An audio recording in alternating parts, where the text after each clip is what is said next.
जय ओम श्रीपाद परमहंस परिनिष्ठाचार्य अष्टोत्तर श्री श्रीमद् वेंकटेश्वर सभजन अरविंद जगत गुरु प्रभुपाद की भक्ति सिद्धांत सरस्वती गोस्वामी प्रभुपाद की आनंद कोटि वैष्णव की all glories to the assembled devotees. Vancha kalpatarubhyascha kripa sindhubhyo cha patitanam pavanebhyo vaishnavabhyo namo namaha.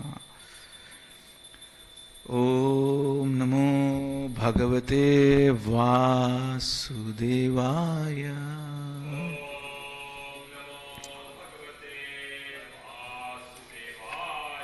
Om namo bhagavate vasudevaya.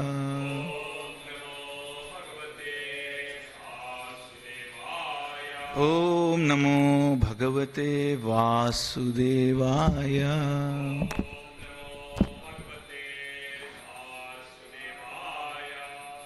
Okay, so we're reading fourth canto, fourth chapter, verse number 6. Narayanam namaskritva naram chaiva narottamam devim saraswatim vyasam tato jayamudiraye nashtaprayesha buddhishu nityam bhavata sevaya bhavatuttama shloke bhaktir bhavati naishtaki. Okay, so what are we doing? We're doing Daksha Yagna from what I remember last time I was here. There's much more going than in Daksha Yagna than just a little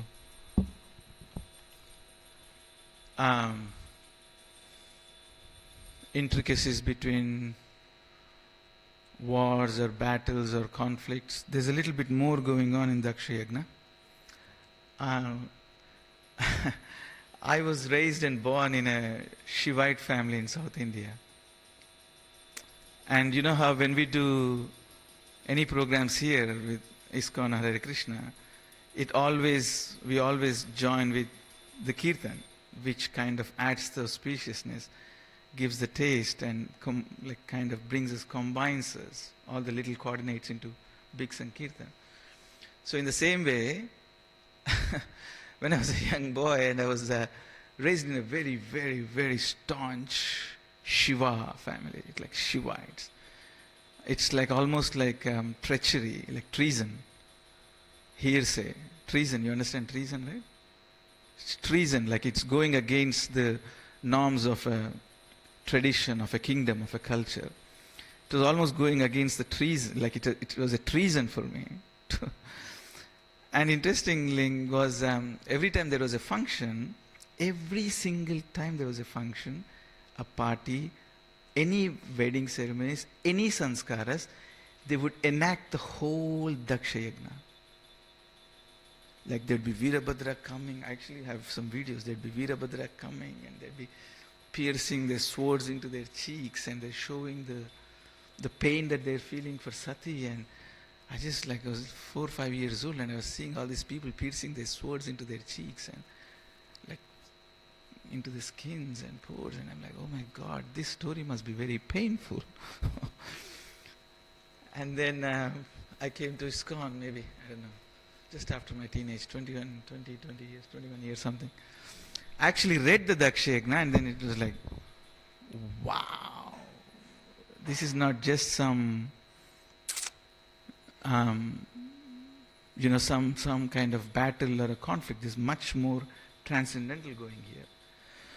So I'll share some realizations from my journey of what I went through, if it's okay.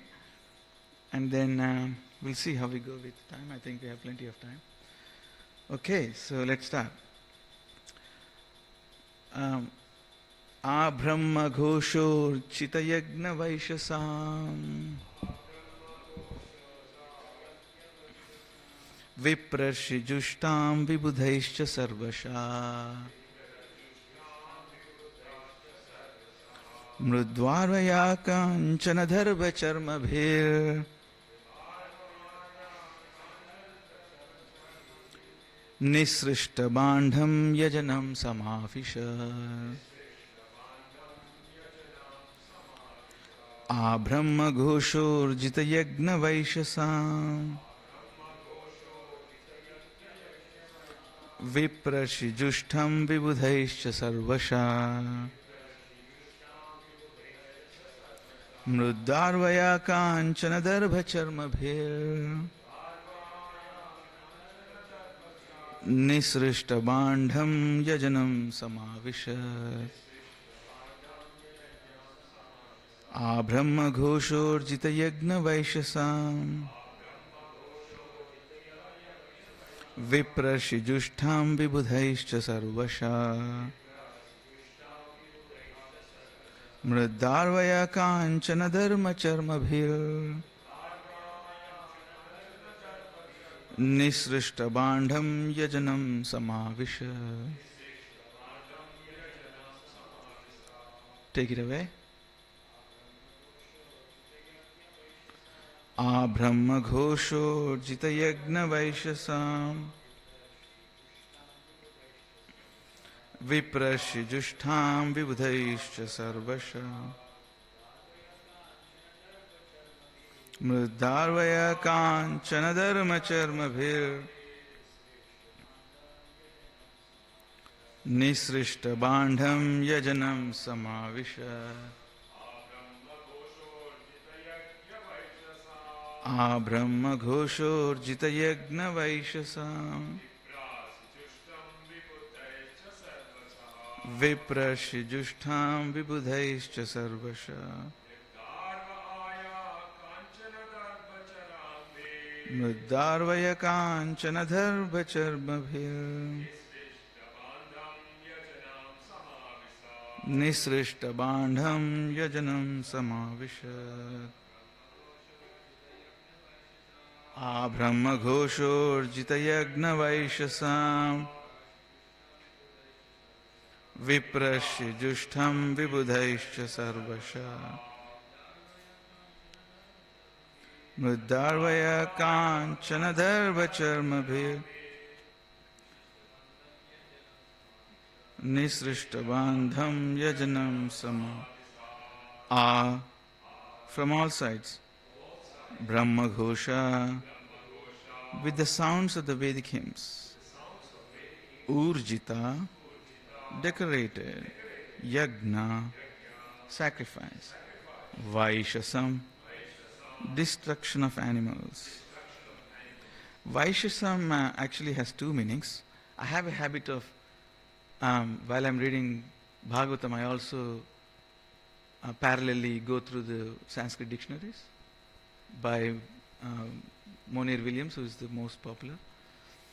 And I saw Vaishasam also means a dispute or a debate or a conversation and counter-conversations. So you will see, interestingly, in the translation, Prabhupada covers both.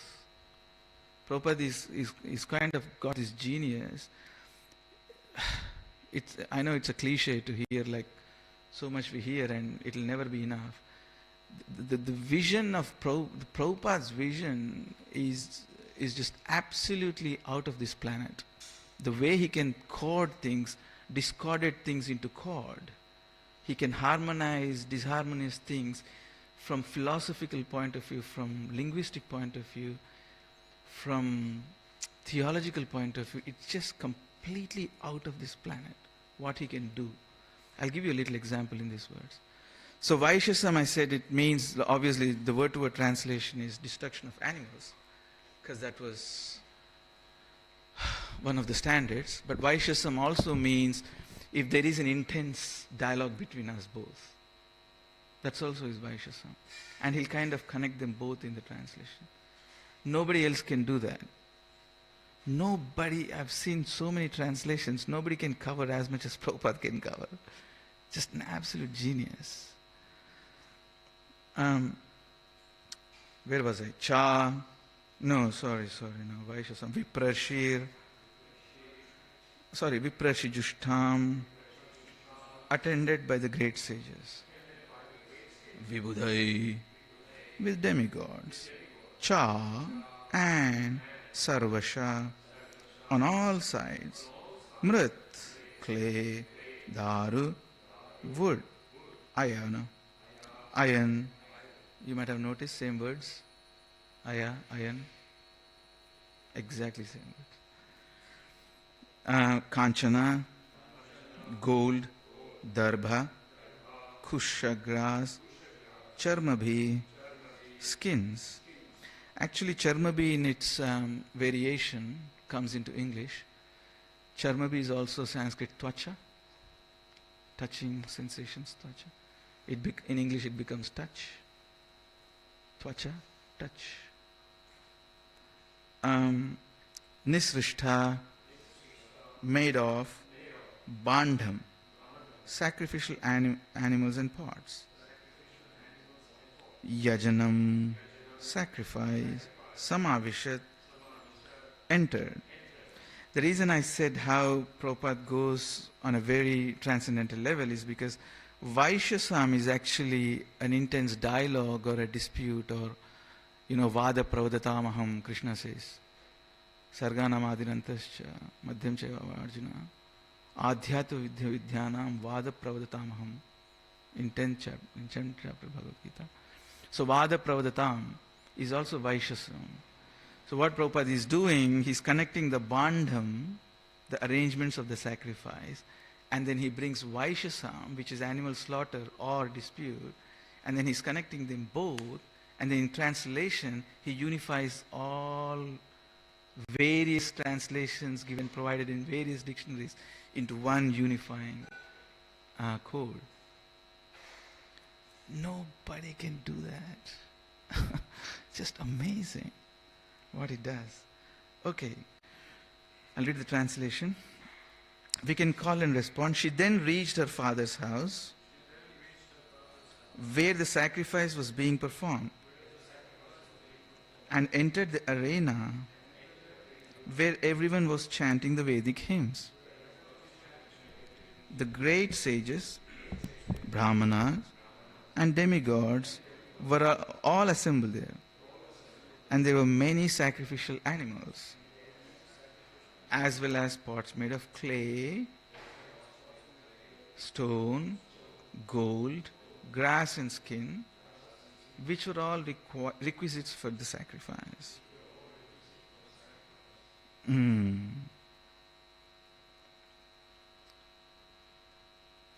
See what he's saying in purport, where learned sages and brahmanas assembled to chant Vedic mantras, when some of them also engaged in arguing about the conclusions of the scriptures.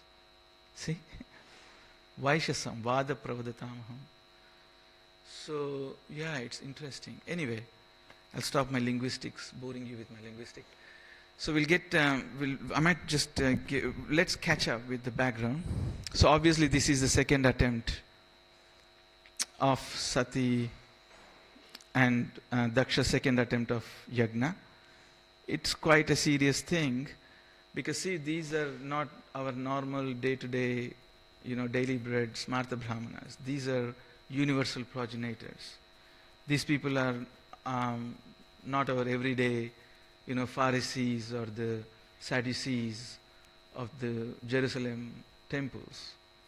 Or no disrespect, what I'm trying to say is these are the Sadducees and the Pharisees. They're like the Smarta Brahmanas of the West. So they were at Jerusalem and around Bethlehem. So these people are not our daily, Ritvik or Smarta Brahmanas. We're talking about these are universal progenitors. They're universal priests. And they were arranging a sacrifice as a catalyst. Someone has to start a yagna. So yagna dana tapa karma natajyam karyam evatat yagno danam tapaschaiva pavanani manishina. Krishna starts his answering Arjuna's question in 18 chapters saying, you never give up yagna dana tapa karma. Natyajyam karyam evatat. Because these are your duties. Yagno danam tapaschaiva pavanani manishina. Because these are inherently purifying you. So you never give up yagna dana karma. Actually, you may intentionally say I'm giving up, but by your actions you never do.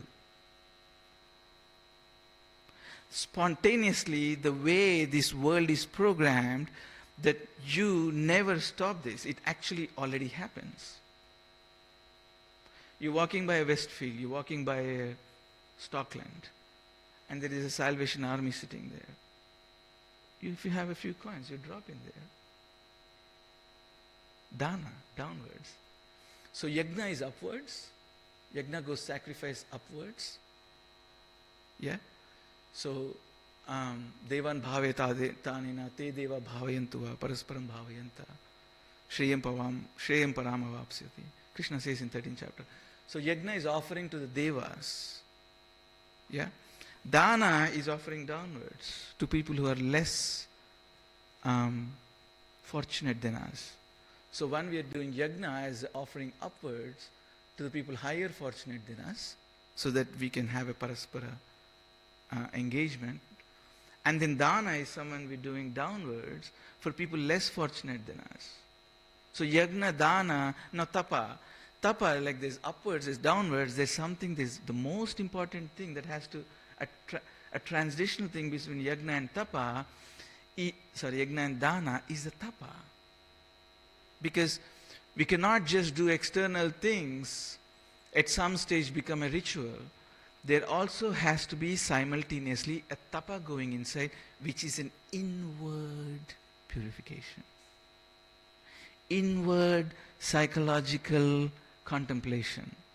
Inward psychological reflection.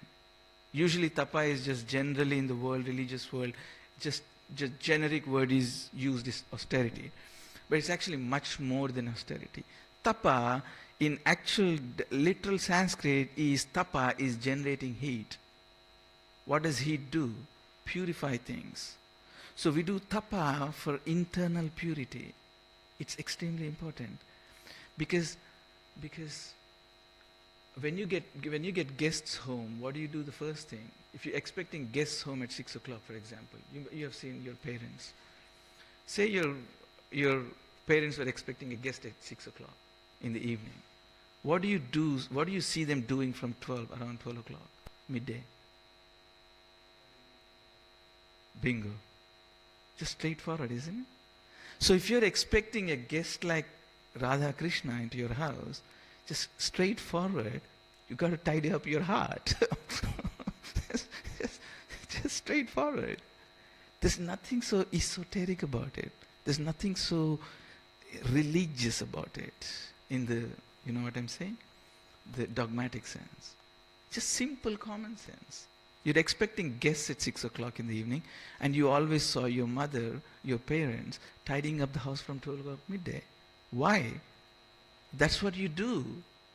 You're expecting Radha Krishna in your heart, so what do? You clean your heart. You try as hard as you can. Just pure, simple. Is there anything esoteric about it? I don't know. So, just simple. So, yagna dana tapa karma natyajyam karyam tat yagno danam tapaschaiva pavanani manishina. So, they had to set this yagna. So, Daksha had set up this yagna, but there was a discrepancy in his attitude. So, this is one of the most important things. Coming into a spiritual culture, coming into a Vaishnava tradition, this is one of the most important things that we have to remember, in the sense that, you know, there's an interesting thing I've heard many historians speak, and actually my Gurudev also paraphrases them for sometimes. He says, after reading all history, what I've learned is nobody learns from history. You heard this before? And this was actually spoken by people like George Bernard Shaw, John Milton, and people like them. And Gurudev sometimes paraphrases that. And he says, one thing you learn by reading history is nobody learns from history. So there's something that we as Vaishnavas, as keepers, you accept is not, but you have been chosen to be the keepers of the tradition. It's a fact. We may accept it or not. Psychologically, sometimes we may feel humbly that I'm not prepared, or with humility we may say, oh, what am I? I'm not a devotee. But the objective fact is, You have already been chosen to the keeper as the keepers of this torch. It's already happened. There is no, when you do bungee jumping, they tied you on the ropes and it's all tied up. There's no turning back. It's like the guy, when I did bungee jumping, I just jumped. But when my daughter did, she was like, can I turn around? And the guy said, no, there's no turning back from here. You go in it. So there's no turning back. The point is, you've already been chosen. Are you psychologically prepared, or is it going to take some time, or to build that confidence, or to accept it?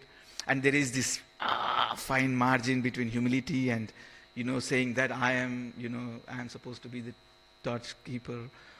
There is, of course, there's a margin. Of course, there's time to play with that margin. But the point is, you've already been chosen. The point is, you've already been chosen. So the keepers, the Indiana Jones, the Acharya, refer to the parampara. The Indiana Jones, the keepers of the truth. You understand what I'm saying? So we need to contemplate on the fact, the problem, that this is a problem. When we come, once we have chosen, once we are in a religious moment, and you become the keepers of truth, there is an inherent byproduct. The kind of this self-righteousness comes into us. Oh, maybe not you, but speaking for myself. Oh, now I belong to the Gaudiya Vaishnava Samprada. I am the ISKCON, International Society of Krishna Consciousness. That feeling, some kind of subtle feeling of distinction. That kind of some subtle feeling of special. That self-righteousness. That is the bud of all destruction. That is the bud.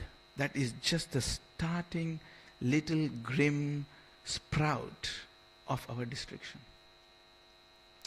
This is exactly what Daksha has suffered from.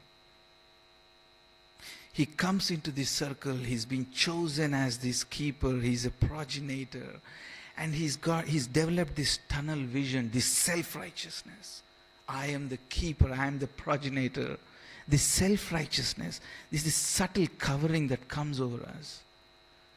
We have to be very, very, very vigilant about this psychology. Not to get self-righteous. Not to feel this distinction, not to feel this special. As soon as you feel distinct, as soon as you feel, there is a discord in the attitude, in our attitude to the bhakti. As soon as when there is a discord in the attitude of bhakti, what happens is the grace stops. We're obstructing the grace. You heard, who was in convent schools? Anybody in convent schools? Okay, you'll hear this a lot in convent schools about the grace. You become the vessel, the bhajan of God's grace. As soon as there's this discord, there's this self-righteousness, the feeling of distinction, the special. I'm walking in the street and I feel all these karmis, you look how they are, sensually, struggling in this maya, while I have taken up a special sacred thread of Diksha. I am distinct from all these people. I'm sitting in the plains and I'm thinking, all these, rascals, karmis, they're all indulged in this. Of course, we need to make distinction between right and wrong, but at the same time, we have to be very, very watchful of this self-righteousness, of this discord, of distinction, feeling special. There's this subtle balance, proportion to strike. So Daksha unfortunately failed to do that.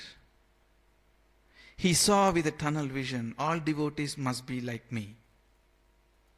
All devotees must be dressed specially like me. All devotees must be associating with me. But Shiva, he's left field. He's the, people associating with the tamasic mode people. He's with the bhutas, and the whole point is to appreciate other service regardless which form sometimes it may take. The reason we got kicked out,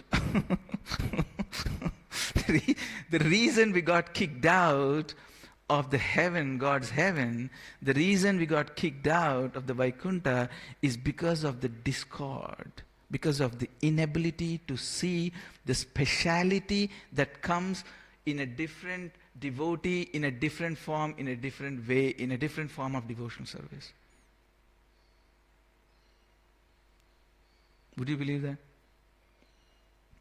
That's where our revolution started. We couldn't see every act, every service of little mini coordinates of a big sum total, of big larger service to Krishna. And the discord starts. This discrepancy starts between relationships. And it goes to the point where we're going to have to leave for another adventure. I mean, the temple is good, but outside. So that's what Daksha failed to do. He failed to see the speciality. He felt himself so special. He stopped seeing the speciality in Lord Shiva's service. He saw the externals of Lord Shiva. So this comes to the point, now she is coming back second time. Now it might look like, the husband and wife had a little tug of a war at home. Wife wanted to go back to the Maika. In North India they say Maike. Maike, you know the Maike? Anybody from North India here? Maike. You understand? Maike. Like the Bahu, the daughter-in-law goes back to the mother's home. And they call it Maike in Hindi. So anyway, it looks like dings a bell? Okay. So anyway, so it looks like just a wife going back to the parents' home and having a dispute with the husband. This is very, very, very low-class social understanding. Okay, that's a very low-class social understanding. Let me please allow me to present to you a much more transcendent perspective of this. Please remember, of course you already know, Sati is Jagannmata. Sati Devi is Jagannmata. She was extremely disappointed that people did not appreciate the Rudra Tattva, the Shiva Tattva. She saw that the first time. As a Mata, who's the Jagat Guru here? Shiva. So what is she? Guru Patni, Guru Mata. As a Guru Patni, as a Guru Mata, when the Guru, Jagat Guru, was one time humiliated, she wanted to go out of her way to prevent this happening again. Because it's not a good idea to continue offenses against a Vaishnava. One time if it was an accident, one time it was a rush of blood, it's all right. She thought that's okay. But if I happen this the second time, if I let this happen the second time, now this is a loving an offense. And there is an extreme danger of people not understanding tattva. We are here tattvavit, tattvadarshibhi. We are here to show tattvadarshibhis. To show the tattva, to keepers, the torch of lights of tattva. And she wanted to make sure people understood the Rudra Tattva, the Shiva Tattva. So the intense speech before she lighted herself up in the yoga Agni. If you just pay attention, there was a little mini Bhagavatam class she did before lighting herself up. It was a little mini Bhagavatam class. It was only 4 or 5 verses. It was a quick Bhagavatam class. She gave Rudra Tattva. So what is Rudra Tattva? What is Rudra Tattva? We need to understand Rudra Tattva. So usually what happens, people that have resentment with religion, I'll connect this. So I haven't lost the plot. I'll connect this all back together to the shloka. So don't panic. So the people, common people, ordinary people, the standard day-to-day 9 to 5 people in the world, 9 to 5 I'm using not to criticize people who are working, but what I mean to say is normal people outside. What happens is, what was I going to say? What did I start this with? Rudra Tattva, thank you, okay. So Rudra Tattva, so we need to understand Rudra Tattva correctly. So what happens in, no, there's something else I was going to say. It will come back to me. Rudra Tattva. Okay, yeah. So I was talking about the power of Rudra Tattva. To understand Rudra Tattva, we need to go back. Yeah, this is, okay, I got it now. Sorry, I got it. So the common problem I was saying, the common problem with agnostics are people who are antithesis, who are afraid of the G word, God. Yeah? The problem they have, this is the main challenge you face in the academics, in the people out there. The problem is, if God is perfect, why is this world not perfect? Please trust me. I've gone through with a fine-tooth comb of all the problems that agnostics and the scientific world, starting all the way from Thomas Huxley, Wilberforce, all the way down to Richard Dawkins and Hawkins, Christopher Hitchens. I've gone through like bit by bit. This will boil down the problem to be. The problem they have is, if God is all perfect, then why isn't this world perfect? Why is there so much evil, intolerable evil going on in this world? That's the gripe. You understand gripe? You understand gripe? You understand gripe? Gripe is like the pain point. It's like having a pain point against God. This is the problem they have. If God is all perfect, then why are there so many paradoxical problems in this world? So I had a little debate with one of the atheists. So I explained to him, I think the problem is not with God being perfect and seemingly this world not being perfect. That's not the problem. The problem is the understanding of your perfection is the problem. The understanding of the perfection is the problem. Perfection doesn't mean that there are no conflicts. Perfection, that doesn't mean that there are no problems. Perfection doesn't mean that there are no errors. Perfection means that God has a good error handling program. Will you remember this? Perfection, don't get confused when people criticize you that you are a follower of, you're a theist, or you're a religionist, or you are in a sampradaya, or you are in a Vaishnava sampradaya, or you're in a, the keepers of the religious torches. Don't get them criticize you saying that if God is perfect, why is this world not perfect? The problem is not with God. The problem is with the understanding of what perfection means. Perfection means, I'll repeat, it's not that there are no problems.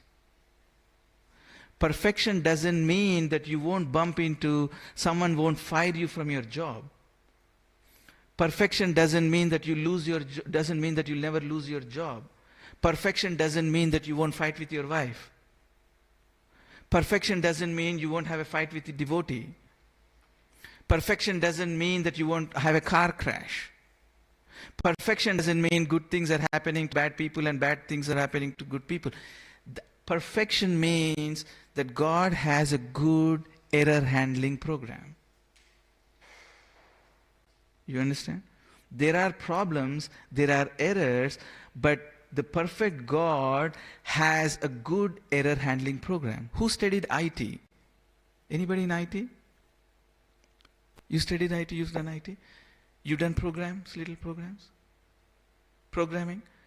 Isn't there at the end of the program, don't they correct you based on if you have a good error handling mechanism in the program? Yeah? Bingo. It's not just IT, it's any mechanism in this world. You take a car, you take an aeroplane, you take IT, you take a phone, you take any gadget.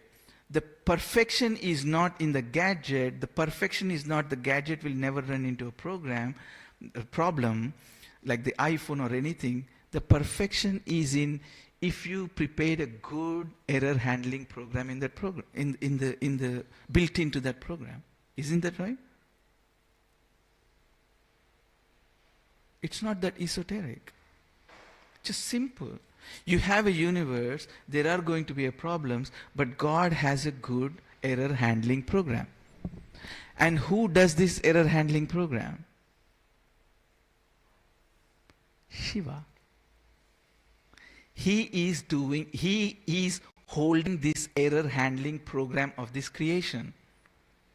That is the Rudra Tattva. That's where you start understanding Shiva in the form of Gunavatar of Krishna, expansion of Gunavatar of Krishna.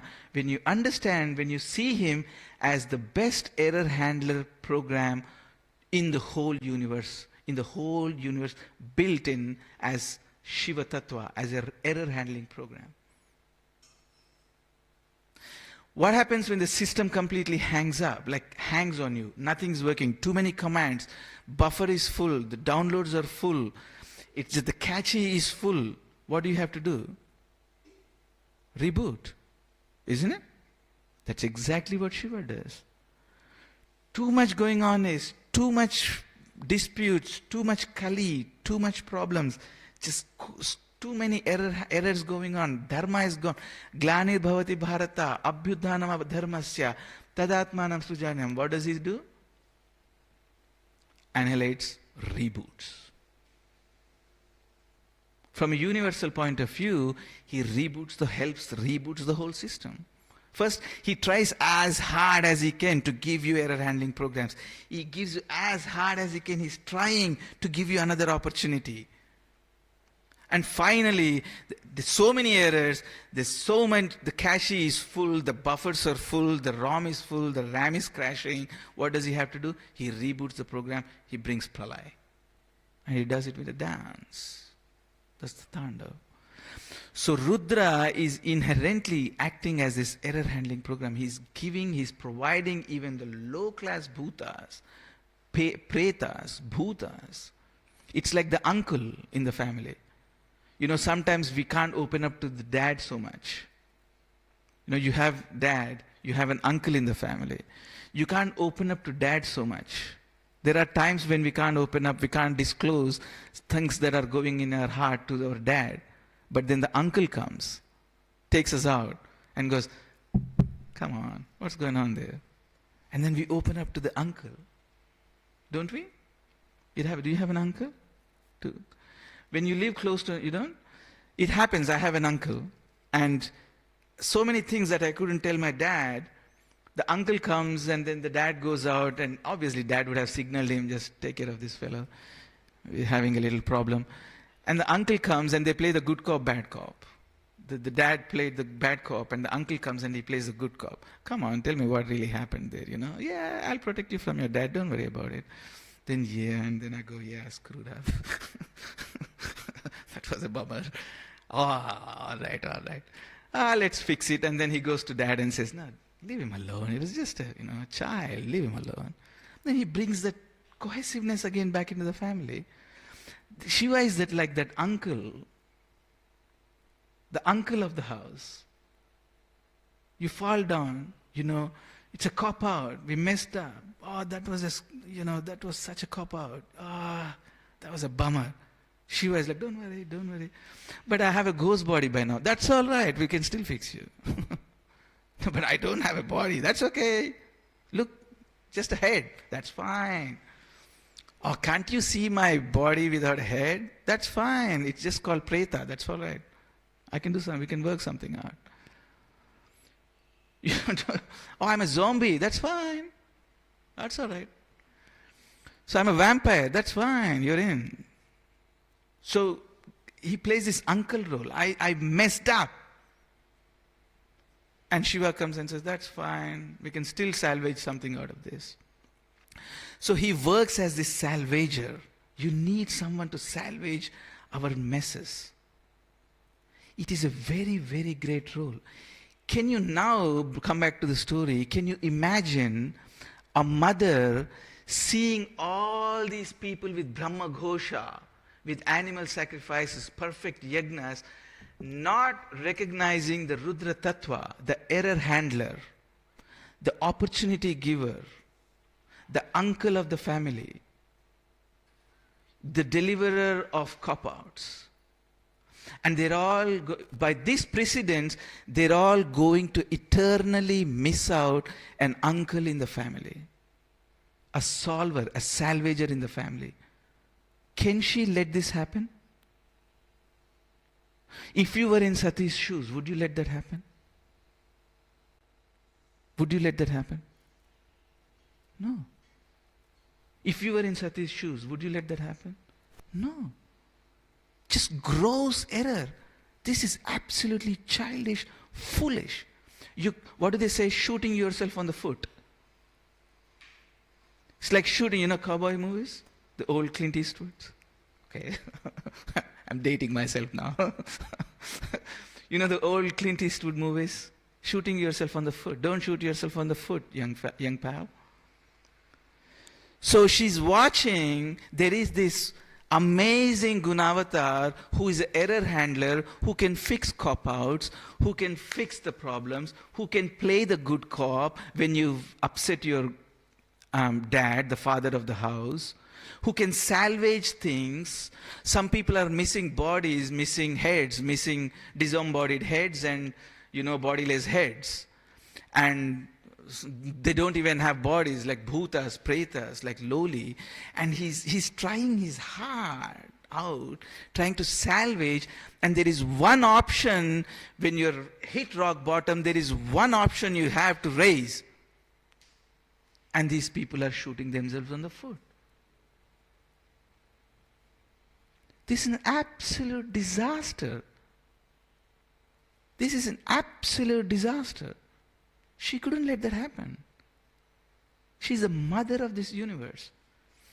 That's why the Vega, that's why the speed which she's running towards this yagna. I've got to stop this. I cannot let this happen. I have to stop this.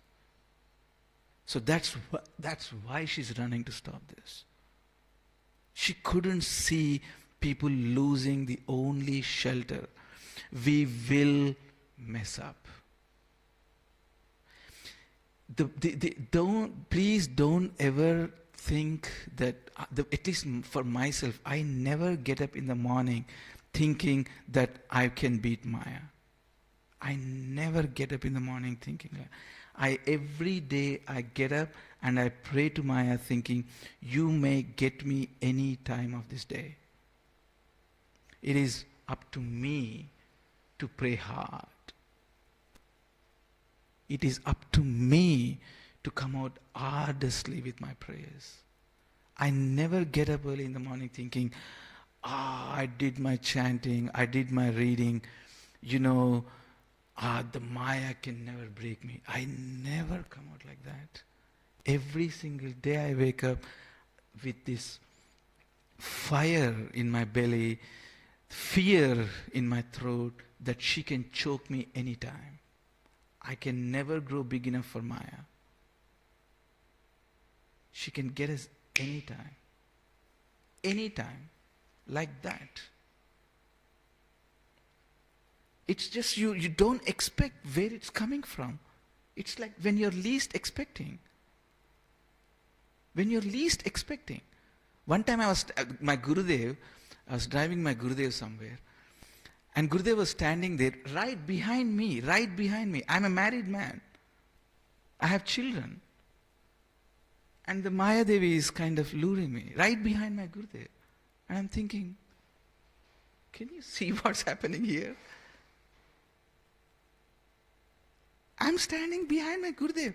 And he's giving his instructions to his driver. I'm standing behind my Gurudev. I'm a married man. This was years ago, not now. But years ago. And there's this Maya Devi giving me a few options there. And I'm thinking, Maya doesn't see time, does she? She doesn't care what circumstances we are in. She doesn't give a toss. So we don't ever think that we can grow big enough for Maya. There used to be a saying, I don't know, in the National Geographics, every day in Africa, the lion gets up in the morning thinking that she has to outrun the slowest gazelle, the slowest deer, if she wants to survive. And every morning, the deer gets up thinking that I have to outrun the fastest lion in this forest if I have chances of survival. I'll repeat it.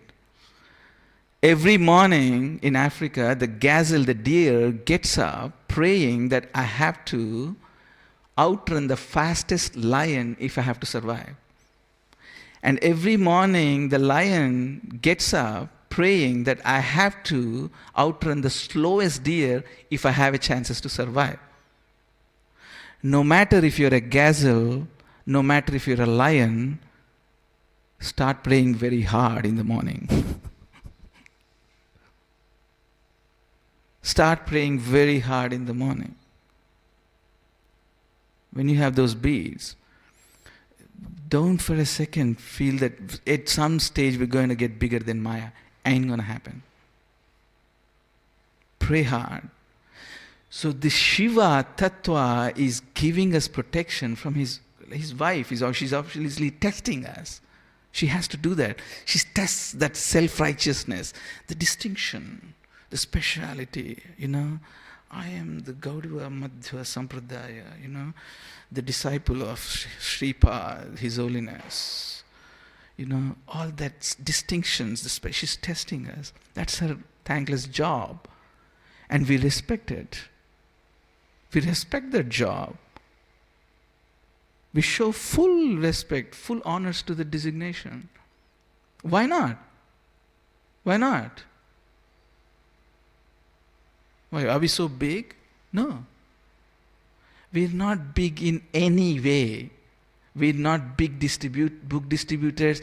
We're not big cooks. We're not big pot cleaners. We're not big nothing. Okay, we're not big nothing. We're not big religionists. We are big, not big nothing. Okay, so this Rudra Tattva is helping, and could Sati, the mother of the universe, see like these children of her protesting, misunderstanding, protesting against him, and then going towards a second offense again. Now she's thinking, this is disastrous. So that's why she went there. Not because she was attached to the husband, not she was attached to her, what do you call that, Maika or mother's home. No. That's obviously a social story that you'll hear in, the tale that you hear in Bhagavad Katha, Sapta in India. But this is not the professional Bhagavad Sapta. It's much more transcendental going. Every single syllable here doesn't matter, sometimes it may sound paradoxical, doesn't matter, it may sound controversial, maybe apparently. Every single syllable is loaded with transcendental vision. All you need is a good guide to show you the transcendental vision. Tattva-darshive. Tasmat gurum prapadyeta. Tadvidhi pranipatena pariprashnena sevaya. Upatekshanti te gnanam gnanina. Tattva-darshive. Least highlighted point. Tattva-darshive. Who sees categories? Categories of living entities. So, ayati shraddhayopeta yoga chalita manasa aprapya yoga samsiddhim kam gatim Krishna gacchati. Arjuna says, like, yoyam yogastvaya prokta, samena madhusudana. All this yoga, all this philosophy, all this yoga that you're talking, Arjuna, this is out of my scope. This is out of my scope. Ayati shraddhayopetas yoga chalita manasa kam gatim Krishna gacchati. What happens to them? What happens to them? Here comes the Rudra Tattva for rescue. Provides you another opportunity. If nothing were, if you, can you see even geographically, the dimensionally, the ontologically, even the geographically, can you believe he actually has kind of a subterranean realm? It's half spiritual, half material kind of a Kailasa. Can you believe to the strength, to the stretch he goes? To the far, to the length he goes? Okay, you don't fit there. Okay, you don't fit here. There are some glitches in your character. We need to fix this. But I don't want to put you back in this material rut. Spiritual world, you'll struggle there. All right, okay, come to Kailas.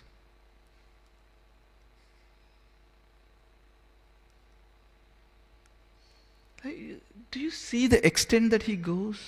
What is this nature? What is this Vaishnavera Kriya Mudra? You don't understand, na janive. We don't get it. So we have to tone down a little bit. We have to calm down with our self-righteousness. Yeah? We have to calm down with the distinction, that the speciality, that at some stage we're going to get big enough to beat Maya. No, come on. Come on. Pray hard. That's the only chance we have. Pray hard, that thinking that Maya will get me today. Good chance. But your prayers, hard prayers, will save you. I was standing right behind Gurudev. And Gurudev was talking to his drivers and some giving instructions. This was 10 years ago. So, and then I have this Maya Devi luring me, and I'm thinking, what's going on here? Is there a time, place, circumstance that she chooses you? No. So it can hit you anywhere. I'm just talking, I'm not, that's just one example. So don't limit it to one example. There's so many ways Maya can hit you. Maya can hit you with fame. Maya can hit you with so many other ways. With name, fame, greed, so many other ways. She has a whole catalog. You know the Mask movie by Jim Carrey? She has rolls up a whole catalog of things that she can come across you. Least expecting place, least expecting circumstances.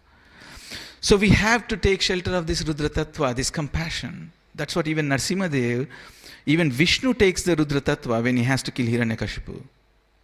Comes out fiercely. He's not like that normally, Vishnu. But when he has to kill Hiranyakashipu, he comes with this Rudra Tattva. I'm going to kill you. So even even teachers, students, everybody have a chance with Rudra Tattva. Yeah?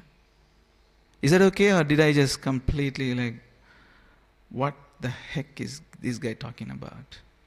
Does that make sense, or? Make sense? I've completely lost you. Okay, I've got 5 minutes. I haven't read the purport. Okay, I don't want you to go and ask refunds. No refunds. Okay.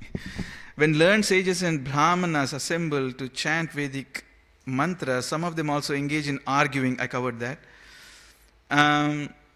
Entire atmosphere was surcharged with transcendental vibration. I covered that. This transcendental sound vibration has been simplified in the transcendental vibration Hare Krishna, Krishna Krishna, Hare Hare, Hare Ram, Ram Ram, Hare Hare.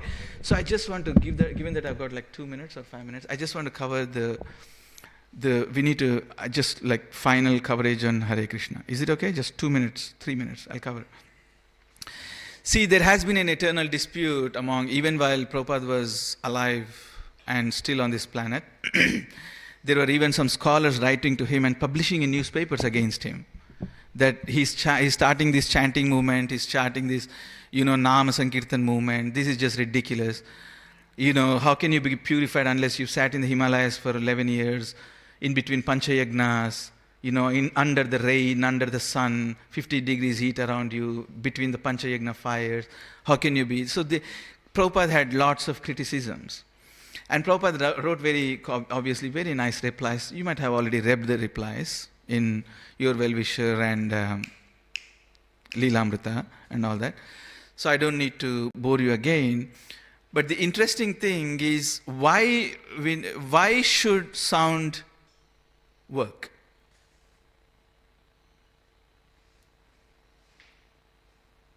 Because this is this profanity about matter, right? If you go to the Abrahamic religions, there's this profanity about matter. It's so profane. It's so ugly.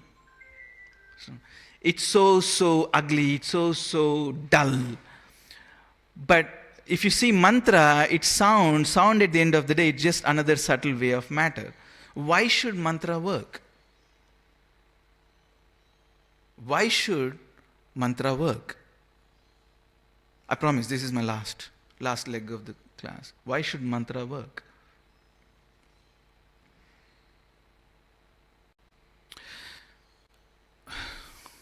You have to remember this, yeah? If you have to write notes, write notes. There are multiple ontological, do you understand ontology? Ontology is a nature of existence. Ontology is a study of nature of existences. One ontology could be here in the material world. Temple is obviously different from outside world. But when I'm saying here, I'm meaning iha para, material world. So when you're in this physical world, the ontology is physical. When you're in ethereal world, the ontology is ethereal. When you're in a spiritual world, the ontology is spiritual. Ontology is the nature of existence. Do you understand? So the ontology of this, you can feel it, you can understand. But the ontology, the existence of my sound is much more subtler.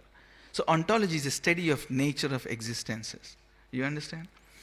So you and I are restricted and confined to a particular ontology because we are stuck in these bodies. So you are a female body, Mataji, what is your name, sorry? Dhwani. Where are you from? India, Delhi se? Acha. So you are confined to, at least for this life, you are confined to a female Delhi, female body belonging to Delhi. And you are all confined to a particular ontology. But God, Krishna, is not confined to ontologies. He has freedom to move through any ontology with full independence. That's what Swarat means in the first shloka of Bhagavatam. He is not like you and I, who has restrictions to. He is the only one who has freedom, free pass to any ontology, to cross through, to transform, to move through any ontology, throughout this, any ontology, the materials, the ethereals, the tapalokas, the swargalokas, the Vaikuntha lokas, the golokas. He has free pass to everywhere.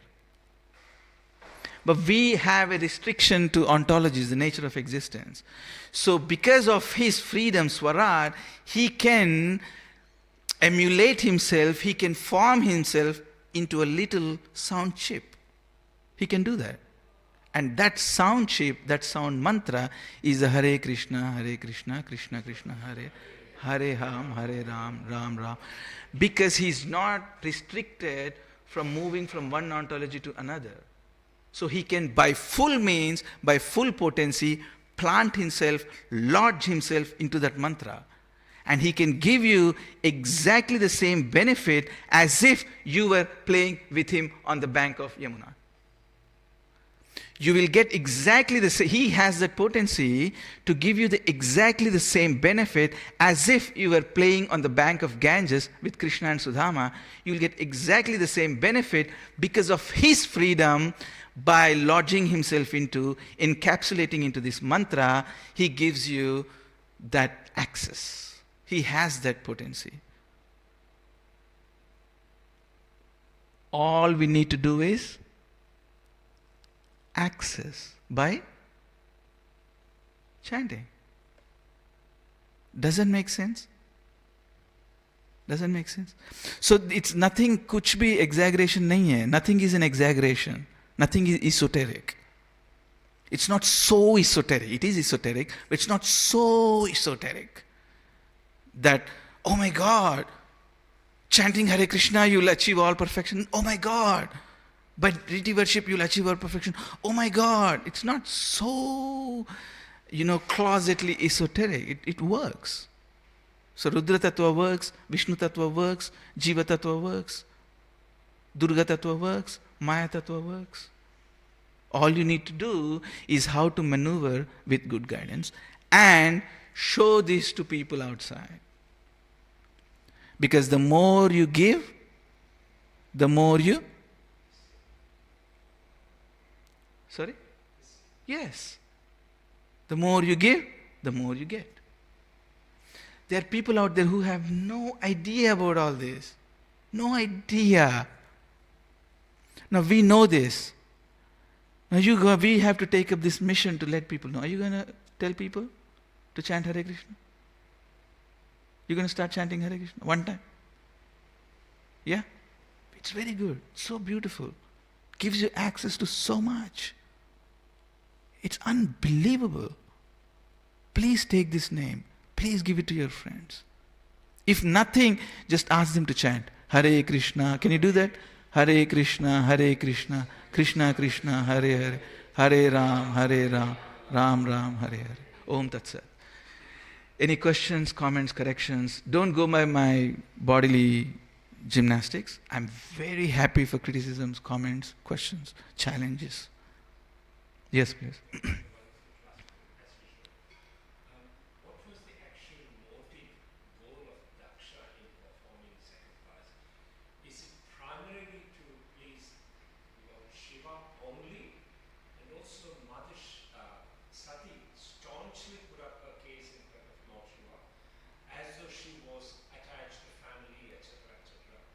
But in actuality, what I understood was to make the audience realize the greatness of Lord Shiva. I'll go to the first part of your question. Sahayagna, Krishna answers this in 3.13. 3.13 or 12? 11. Sahayagna prajasushva puravacha prajapati yeshavostishva kamadhuk. So in 3.13, Krishna says, I started this world, and then he goes Devan Bhavetadena, and then he ends the topic with saying, Evam pravartitam chakram nayanuvartayati haya aghayurindriya ramo moham partha sajivati. First he says, Sahayagna prajastushva puravacha prajapati yesavoshtishtva kamaduk. So he says, I have set up this cycle of yagna so that you have mutual dealings with these higher beings, by higher yagna with higher beings and dana by lower beings. I've set up this wheel in motion. Evam pravartitam chakram nanuvartayati. Whoever doesn't follow this cycle, this wheel I've set in motion, lives in vain. So the Prajapatis, the Rishis, the Saptarishis, the Prajapatis, the progenitors, the Manus, what they do is they select these yagnas so that they can set a wheel in motion. So we can all follow that. Yagna dana tapa karma natyajyam karyame vatat. So they have to start in motion. Someone has to set off a catalyst, and then we all follow. That's what Daksha's intention was.